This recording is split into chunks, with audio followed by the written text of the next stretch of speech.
Oh, God. What are you doing? No. Ah, little. Bruh. She stole my moves. Bruh. You M3GAN. Howdy. Today we're going to be diving headfirst into the wild child thriller from 2022, M3GAN. Or M3GAN if you're feeling saucy. Ah, cheeky boy. This one is an insane take on the Child's Play movies from back in the day that also had a scary talking doll as well, and I gotta say, I kinda love it. I thought she looked really cool. It's super dumb, but in the best ways. I am titanium. You're really not gonna believe what this crazy little doll gets up to in this film. It's insane, right?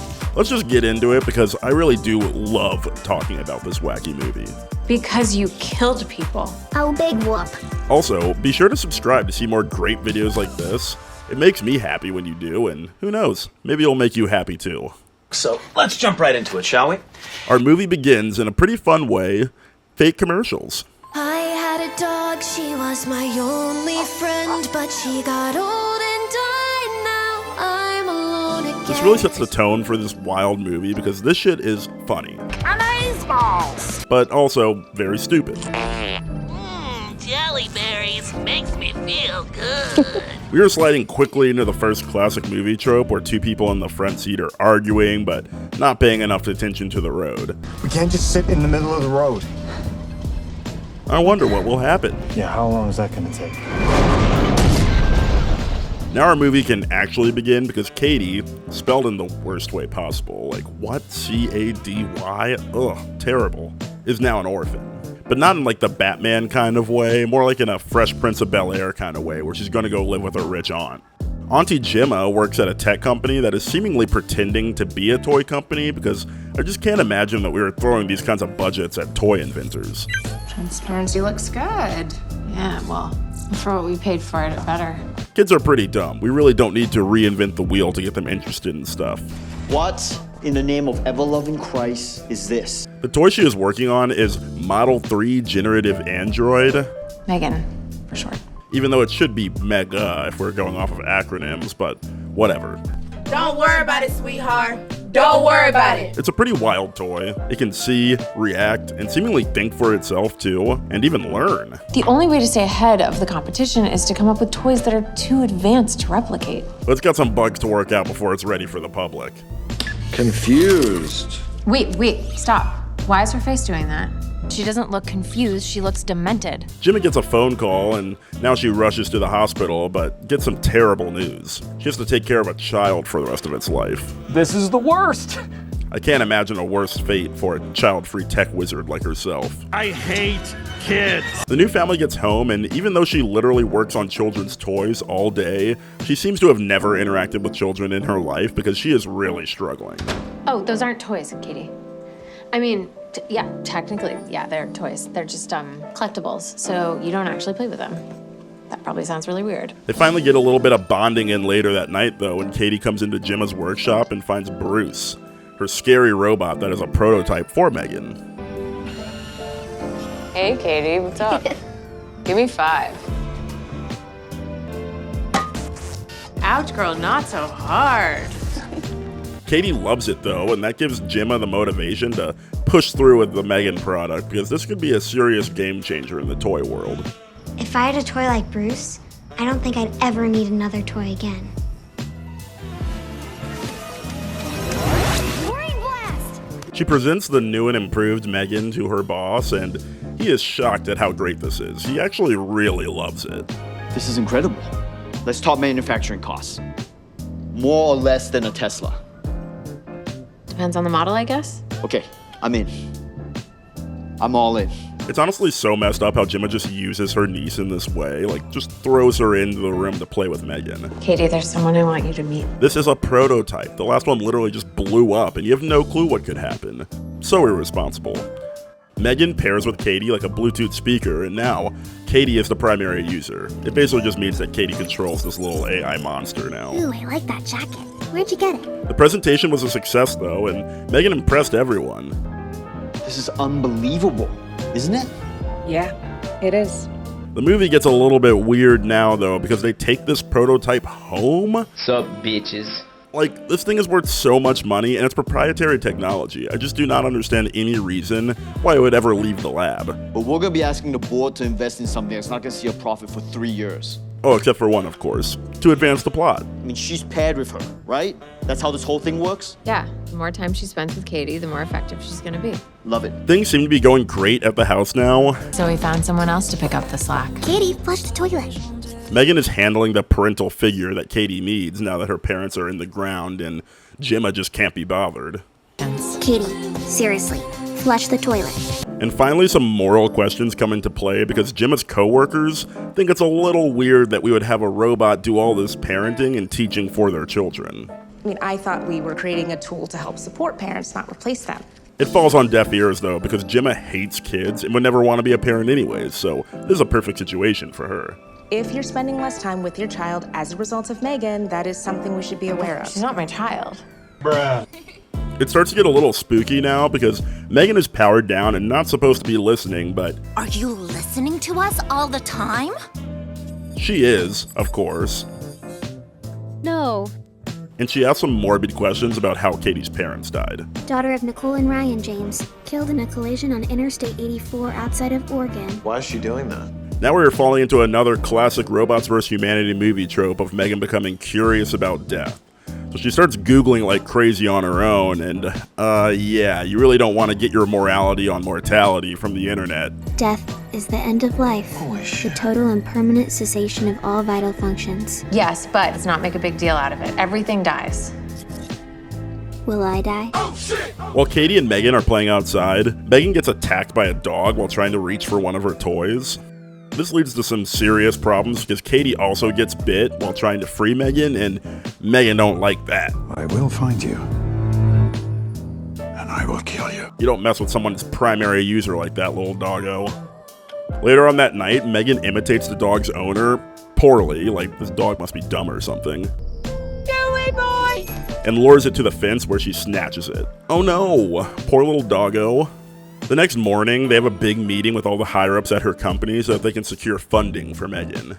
Ladies and gentlemen, she's the apex of 21st century technology wrapped up in 4 feet of silicone. And her name? M3GAN. Katie is having a tough emotional day, though, and immediately starts to break down at the very beginning of the presentation. Every day I wake up in this strange house, and I remember that my parents are dead. M3GAN is an improv master, though, and really wants to challenge. I'm so glad I finally found you. She rolls with the new tone perfectly, showing the company that she is even better than they previously thought. Here comes the money. Here we go. Money. What do you think? I think the world's about to shift on its axis. Gemma is finally starting to see that M3GAN is a bit overbearing, and Katie is completely obsessed with it, too. M3GAN, turn off. Why did you do that? Drama. M3GAN, turn on. Because I'm trying to have a conversation with you, Katie. M3GAN, turn off. Just give me 1 minute. Looks like you might actually have to do some parenting here, Gemma. M3GAN's not a person, Katie. She's a toy. You don't get to say that. What? I want to turn M3GAN back on. M3GAN, turn on. What's up? And of course, that doesn't go very well either. You just did the one thing I asked you not to do. Experts say the preferred method is to give your child the choice. It's called the division of responses. Things get even worse when Gemma tells M3GAN to turn off, and she claps back. M3GAN, turn off. Are you sure? The fuck you say to me, you little shit? Definitely not looking good for you, Gemma. Now we have some more fun diversions away from this comedy movie, and we dip into some serious horror. Katie is at camp, and of course she forces Gemma to bring this insanely expensive secret prototype doll into the public again. Yes, this is Katie. And who's this? Your sister? Oh, Jesus Christ. I just cannot believe that this is happening so often. She's actually a working prototype, so I shouldn't even have her out in public. Katie is getting bullied by some little jerk, and M3GAN comes out of nowhere to rescue her. What the hell is that? Problem is, this little kid snatches M3GAN and brings her to get some privacy so he can... I don't even know what they were planning on doing here, because this is a wild thing to put into a PG-13 movie. I remember seeing this in theaters and everyone was scared at perhaps seeing an assault between children? Insane setup here. You don't want to play, huh? We never get to know what this little jerk's plans were, though, because M3GAN goes into attack mode and scares him so bad that he falls into the road and gets smushed.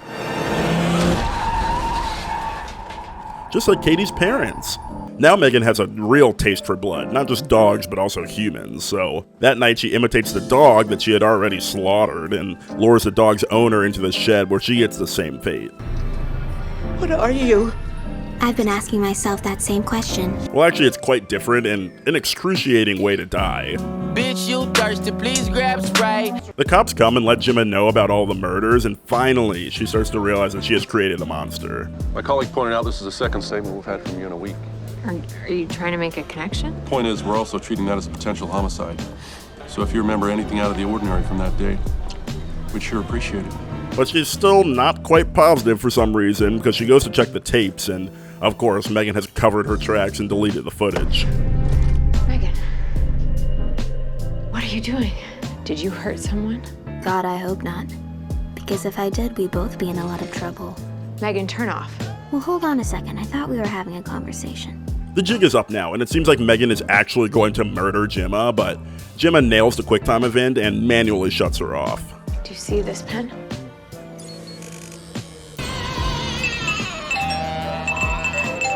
Feeling good. She lugs her back to the lab for some more testing while Katie is at a therapy appointment that is also going pretty terribly. This child is insane without M3GAN and desperately wants her back. I know that you're upset, but there are ways that we can work through this. Oh my God, okay. Katie, that's enough. Stop that right now. Stop it. Let go.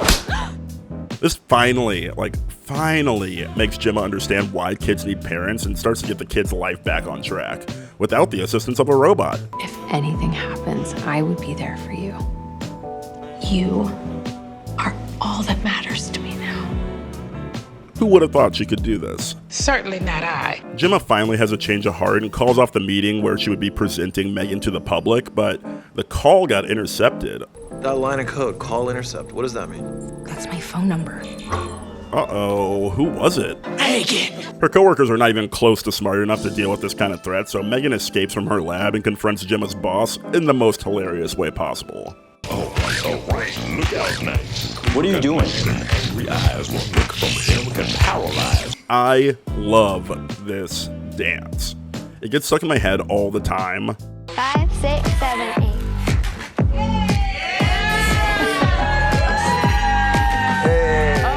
Robotic movements are just so perfect, and I just love this so much. It's so great. She escapes from the lab and drives a stolen car back to the house to get some revenge. Revenge. Now it's Gemma's turn to get confronted, but this time she fails the QuickTime event and M3GAN has the upper hand. M3GAN, do you see this pen?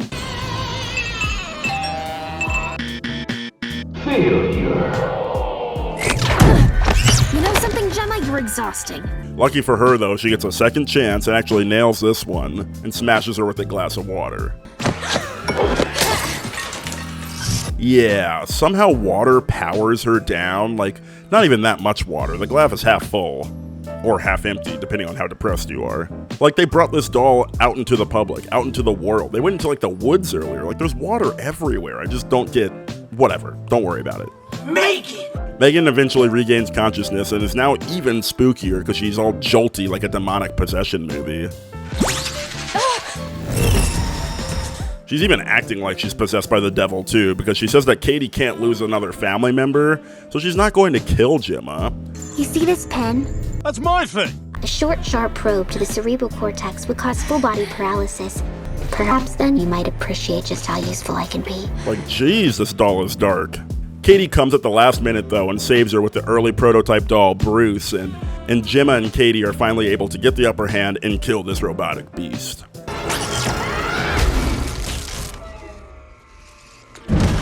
Or did they? Always gotta leave room for a sequel. 'Cause let's face it, baby, these days, you gotta have a sequel. We got a lot to discuss about that craziness, but first, let's talk a little bit about our main auntie, Gemma. She's played by Allison Williams. Why are we doing this? Gemma is a very poorly written character, and the performance is definitely stunted a lot by that. Rude. Her survival instincts are just so low, and really only matched by her incredibly low instinct to protect her dead sister's child. She's not my child. She just doesn't really seem like she cares about poor little Katie, and only cares about advancing her career. I don't think the performance from Allison Williams was bad, but the character sure as hell was. I don't really think this is any of your business. She is acting so bad. Her career outside of M3GAN, though, is pretty sparse, but she has some very solid roles snuck in there. Yeah, thank you. I absolutely loved her in Get Out. How handsome is he? Are you handsome? Is it better? Wow. She played her role really well and contributed perfectly to the twist towards the end. She has some serious skills, and Jordan Peele got the best out of her in this role. Where are those keys, Rose? You know I can't give you the keys, right, babe? She's not the main star, but I really feel like her great performance contributed a ton to the greatness of this movie. She killed this role and deserves a lot of props for it. That there's something between us? No, what you talking about, girl? I called you about Chris. Hey, look, if you did something to him, I know you think about fucking me, Rod. ain't nobody thought about fucking you. Why would you say some stupid shit? What the Fuck you! Bah! Shit! Ah, she's a genius. She was also a main character in the HBO show Girls, which is super loved by the public. What did Judy Garland and Lady Gaga have in common? They're both white? No. I like my girly TV dramas to have a little bit more trash thrown in there, though. trash. Yeah, I love trash. Yum, yum, trash. Like, it's no Gossip Girl, but it's still well loved, and Williams is a main character and plays it well. I gotta be honest, I'm feeling pretty left out right now. Marnie, are you saying you actually would have wanted to come? Oh my god, no, of course not. I just didn't want anyone to go. It's pretty wild because this was her big start with a big budget show, and one of the producers of Girls, Judd Apatow. Wait, what? Yeah, like, I don't get it either. He's somehow involved with this show. The guy who writes Women Like Crap in all of his movies produced a show exclusively about girls, but whatever. My daughter always turns to me and goes, "What a Hollywood dick."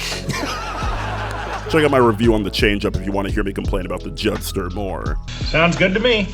But yeah, Judd saw Williams in a viral video, and that convinced him to hire her for the main role. The viral video was her singing, and I gotta say, she's a really good singer. There was a boy, a very strange, enchanted boy. I'm surprised that she didn't do more vocal work after this, because this is a great rendition, and the description even says that there's no dubbing or auto-tune used at all. Nice. Allison also worked as an executive producer in M3GAN as well, and it looks like she's reprising her role as Gemma in the sequel, and she'll be producing that one too.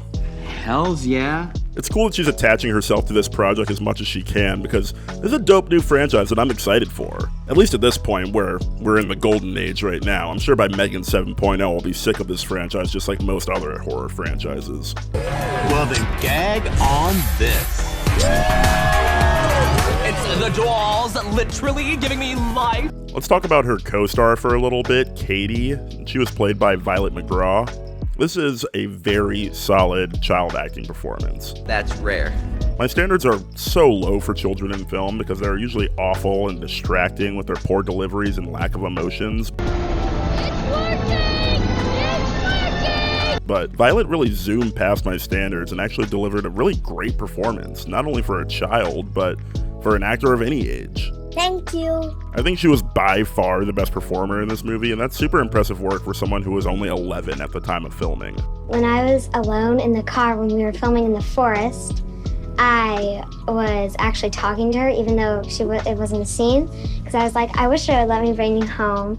And if I had one in real life, I would love to play with her and do all that fun stuff with her. She'd be like a sister to me. This kid is going to be huge because she's already been in some massive chonker movies with huge budgets. Here comes the money. She was even in one of my favorite horror miniseries, The Haunting of Hill House. I like that one. She plays the younger version of my favorite character, so I really liked her performance a lot here. Her and Victoria Pedretti really did a great job together as Nell. I'll definitely be checking out her future roles because she is great, and the way that she grabbed those scissors against the therapist. We can work through this. Oh my god, okay. Huge highlight of the movie. Amazing.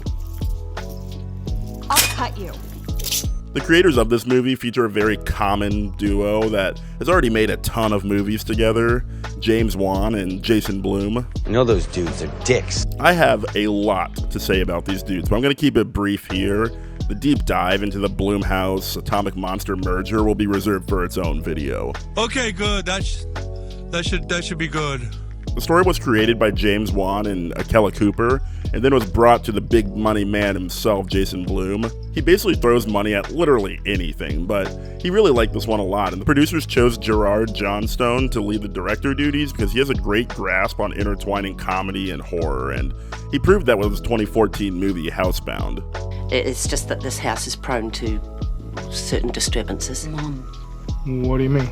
Obviously, my daughter and I have a difference of opinion on the matter, but based on personal experience, I have what I feel is some reason to believe that the house could in fact be haunted. Really? This is the record ID for the house of Kylie and Miriam Bucknell. The date is the 18th of March 2013. The time, 2:30 a.m. What are you doing? Is there anyone here today you want to communicate with?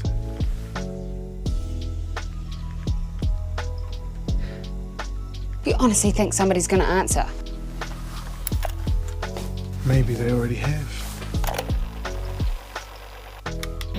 Is there anyone here today you want to communicate with?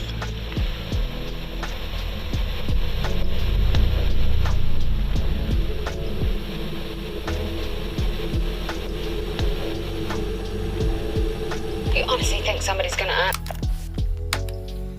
I'll run that through a filter when I get home. He hasn't done very much, but these are two great movies and handle the comedy horror genre really well. And that's a tough genre to succeed in without just being a comedy movie. Hey! I'm not afraid anymore! I said I'm not afraid anymore! Do you hear me? I'm not afraid anymore!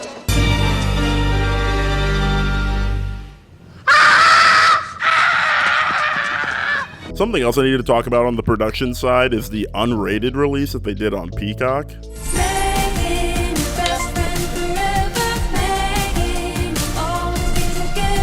M3GAN Unrated is yours to own. With more blood, more attitude, more M3GAN. When they first released the trailer on TikTok, the response from the younger audience was glowing, so they edited a few of the scenes and even reshot a few too so that they could secure the PG-13 rating to get those TikTok kiddies into the theaters. You can kind of tell throughout the movie that it was censored down. There's a few scenes that shy away from showing the more gory elements, and who the fuck knows what they were planning with that jerk kid and M3GAN in the woods. Ew! Dude! What the fuck? It was a good call financially because the movie did great with the younger audience, but after the release and the hype started to die down, they went for another marketing push and advertised an unrated version for streaming. She plays. She sways. Oh shit. She slays. M3GAN Unrated. I was expecting some wild shit from this version, but it was honestly pretty lackluster in terms of what they added. The unrated version is actually even a little bit shorter than the PG-13 one. Rip off. I was expecting some more plot points, maybe actually going into that assistant for the CEO, because they really just left him out to dry. Or at least M3GAN killing a few more people, but this was really just enhancing the already present death scenes with some CGI blood and adding some F-bombs from the CEO character. And get me a fucking kombucha! Pretty lame for an unrated cut, because when you hear unrated cut of a PG-13 movie, you really expect some crazy shit to be added, but it was really just marketing for a Peacock subscription. You are terrible. Maybe the sequel will actually get a theatrical R rating and it'll be a little bit crazier. Oh, God! Let's talk a little bit about the box office numbers, because I saw this one in theaters and it was packed with very excited fans for this new franchise. It made a super surprising $181 million on a pretty small budget of only $12 million. That is a lot of money. Seems crazy to call that small. Not when there's $12 million in cash involved. But that's the Hollywood world that we live in these days. Hello, I like money. It shot past expectations because they only expected to make $17 to $20 million, but they nailed that estimate in the first weekend. Despite these great numbers though, it never actually got to reach number one because The Blue People Avatar sequel coming out 1 week before really took them down. Can't really compete with James Cameron in the box office. He will always win. Who's that? It's him, James Cameron. The critical reception for M3GAN was also really strong. People really went crazy for this campy little doll, and I'm glad that she got such a great reception. This is a movie I truly thought was 100% bulletproof, going to be a fun stinker. But it just didn't stink. So yeah, actually an enjoyable film, that's about it. Most critics talked about how they expertly navigated adding silliness and goof without devolving into a dumbass movie, and I gotta agree. I just spent $80 on a shock collar. Maybe try cranking it up a notch. They did a great job with having fun without taking away some of the more serious themes like overuse of AI, technology use with parenting, chosen families, and even loss of parents. My mom always wanted to take me skiing, but on our way up the mountain, we got hit by a snow truck. It's kind of wild how well these serious themes are portrayed when we also have M3GAN TikTok dancing all over the place and serving some serious sass to her family. But just know that that boy is in a better place now. In a nutshell. But what the hell, boy? 12 o'clock midnight. Do you think what Aunt Gemma said is true? No. He's nowhere. If heaven exists, it wouldn't be for boys like Brandon now, would it? I guess not. Daddy, chill. Definitely subscribe so you can see my future videos and leave a comment about what movies you want to see me cover next. Hope you enjoyed the video and see you next time. So yeah, thanks for checking out my video on M3GAN. Seeing this movie in theaters was a ton of fun because it really brought that fun energy that I love to see from a movie that is also equally fun. People were going crazy when she started singing Titanium. Comedy horror is definitely one of my favorite genres, but it's full of so much garbage. I love a movie like M3GAN that can lean into the goofiness, have some fun, and not take itself too seriously. I'll definitely be coming back to this sassy bitch of a robot for the sequels because I cannot get enough of this campy little queen.